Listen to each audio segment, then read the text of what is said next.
अमेरिकी राष्ट्रपति Donald Trump ने ब्रिटेन के प्रधानमंत्री कीर स्टारमर को सलाह दी है कि वे हिंद महासागर स्थित रणनीतिक द्वीप डिएगो गार्सिया को 100 साल की लीज पर देने जैसी कमजोर डील न करें। ट्रंप ने कहा कि ईरान के खिलाफ संभावित सैन्य कार्रवाई में डिएगो गार्सिया और आरएएफ फेयरफोर्ट जैसे एयरफील्ड अमेरिका के लिए बेहद अहम हो सकते हैं।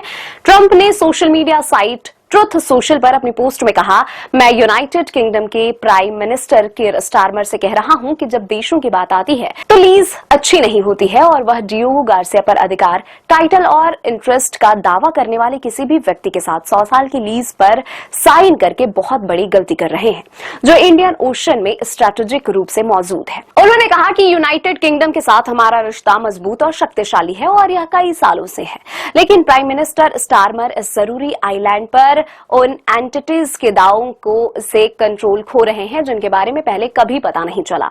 हमारी राय में वे मनगढ़ंत हैं।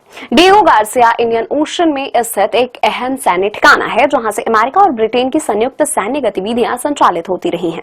ट्रंप ने कहा कि अगर ईरान डील ना करने का फैसला करता है तो यूनाइटेड स्टेट्स के लिए डिएगो गार्सिया और फेयरफोर्ट में मौजूद एयरफील्ड का इस्तेमाल करना जरूरी हो सकता है ताकि एक बहुत अस्थिर और खतरनाक सरकार के संभावित हमले को खत्म किया जा सके।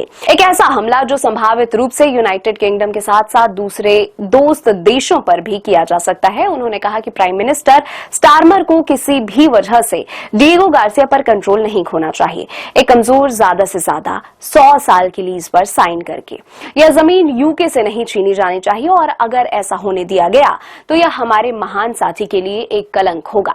अमेरिकी राष्ट्रपति ने कहा कि हम यूके के लिए लड़ने के लिए हमेशा तैयार हैं, इच्छुक और सक्षम रहेंगे, लेकिन उन्हें वोकिज्म और उनके सामने आने वाली दूसरी समस्याओं का सामना करने के लिए मजबूत रहना होगा। डिएगो गार्सिया को मत छोड़ो।